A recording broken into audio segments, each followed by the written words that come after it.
मान्यवर गुरुजन वर्ग आणि माझ्या बालमित्रांनो, तुम्हा सर्वांना प्रजासत्ताक दिनाच्या हार्दिक हार्दिक शुभेच्छा। मी आज डॉक्टर बाबासाहेब आंबेडकर या विषयावर भाषण करणार आहे आणि मी या विषयाला सुरुवात करते।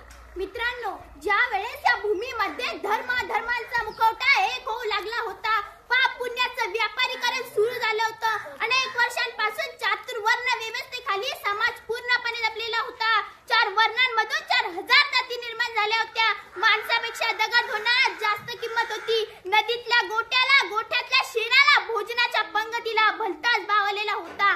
सामान्य माणसांच्या, कष्टकऱ्यांच्या, अस्पृश्यांच्या अंगावरती कोण आले होते? त्यांना खायला भाकरी मिळत नव्हती, प्यायला पाणी मिळत नव्हतं, चालायला रस्ता मिळत नव्हता।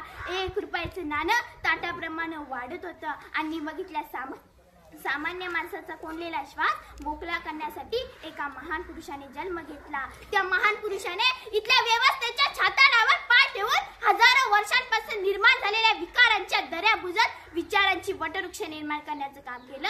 त्या महान पुरुषाचं नाव म्हणजे बुद्धी सम्राट डॉक्टर बाबासाहेब आंबेडकर। बाबासाहेब म्हणजे काय हे सांगताना आचार्य अत्रे असे म्हणतात की बाबासाहेब म्हणजे बंड, मूर्तिमंत बंड, ज्यांच्या देहातील कणाकणातून बंड थैमान घालत होते। बाबासाहेब म्हणजे जुलमाविरुद्ध उगारलेली वज्राची मूठ होय। बाबासाहेब म्हणजे जाती भेदावर आणि विषमतेवर सोडलेलं चक्र होय। बाबासाहेब म्हणजे धर्म मार्तंडांच्या वर्णवर्चस्वाचा कोथळा फाडून त्यांची आतडी बाहेर काढणारी नखे होय। बाबासाहेब म्हणजे बाबासाहेबच, दुसरा नाव उच्चारायला जीभ तयार होत नाही एवढं सामर्थ्य फक्त बाबासाहेबांच्या नावातच आहे।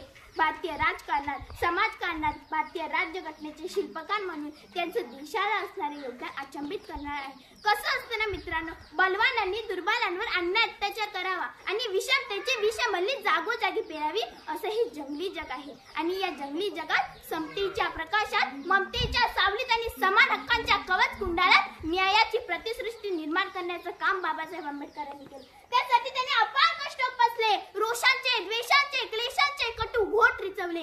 बाबासाहेबांच्या घटनेमुळे आपल्याला बोलण्याचं, लिहिण्याचं, प्रबोधन करण्याचं, संघटित होण्याचं, धर्मचिकित्सा करण्याचं स्वातंत्र्य मिळाले। तुम्ही विचार करा, पूर्वी राजा राणीच्या पोटातून जन्माला यायचा, आता राजा मतपेटीतनं जन्माला येतो। म्हणजे एखादा माणूस BMW मध्ये फिरणार असो किंवा मर्सिडीज मध्ये फिरणार असो, तो जर निवडणुकीला उभा राहिला तर गल्लीतल्या भिकाऱ्यापासून तर जंगलातल्या शिकाऱ्यापर्यंत, आणि ज्यांनी आपल्या तोंडाची ब्युटी पार्लर केली अशापासून तर ज्यांना आपल्या तोंडाची लाल देखील पुसता येत नाही, अशा सगळ्यांच्या जवळ जातो, त्यांच्या पाया पडतो आणि सांगतो, मालक आमच्याकडे लक्ष असू द्या, आम्ही निवडणुकीला उभे आहोत। ही ताकद कोणी दिली तर भारतीय राज्यघटनेने दिली। अमेरिकेसारख्या प्रगत देशात सुद्धा महिला राष्ट्राध्यक्ष बनू शकल्या नाही, परंतु भारतामध्ये पहिल्या महिला प्रधानमंत्री इंदिरा गांधी, राष्ट्रपती पदावर प्रतिभाताई पाटील, लोकसभेच्या सभापती सुमित्रा महाजन आणि विद्यमान राष्ट्रपतीपदी द्रौपदीताई मुर्मू बसू शकल्या। ही ताकद कुणाची आहे तर भारतीय संविधानाची आहे।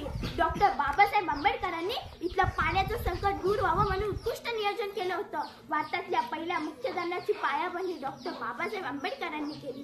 त्यामध्ये कोसी नदी, दामोदर नदी, महानदी यांच्यासारखे भारतातले उत्तम प्रकल्प डॉक्टर बाबासाहेब आंबेडकरांनी मार्गी लावले। भारताला जर दुष्काळमुक्त करायचं असेल तर त्यासाठी मोठ्या नद्या छोट्या नद्यांना जोडल्या पाहिजेत, ही भूमिका डॉक्टर बाबासाहेब आंबेडकरांनी मांडली। भारतीय विद्युत निर्मिती व जल निर्मितीबाबत बाबासाहेबांचं काम हे अतिशय उत्कृष्ट होतं। आता हे काम काय बाबासाहेबांनी एखाद्या जातीसाठी किंवा धर्मासाठी केलं नाही, तर ते देशासाठी केलंय। ही गोष्ट आपण सर्वांनी लक्षात घेतली पाहिजे, कारण बाबासाहेबांचं या देशावर प्रचंड प्रेम होतं। बाबासाहेबांना एकाने प्रश्न विचारला की बाबा, तुम्ही प्रथम भारतीय आहात की प्रथम बौद्ध आहात? त्यावर बाबासाहेबांनी उत्तर दिले की मी प्रथम भारतीय आहे आणि अंतिमतःही भारतीयच आहे। एवढं प्रचंड देशप्रेम बाबासाहेबांचं होतं। म्हणून भीमाच्या मताचे लोक आपण निर्माण करूया, कारण बाबासाहेब करुणेचे सागर होते। आपण या सागरातील मोठी वेचणारे पान बुडे होऊया। बाबासाहेब व्यापकतेचे आकाश होते, आपण या आकाशात झेप बनणारे गरुड होऊया आणि डॉक्टर बाबासाहेब आंबेडकरांचा विचारांचा वसा आणि वारसा पुढे नेऊया। एवढे बोलून मी माझे 2 शब्द संपवते। धन्यवाद।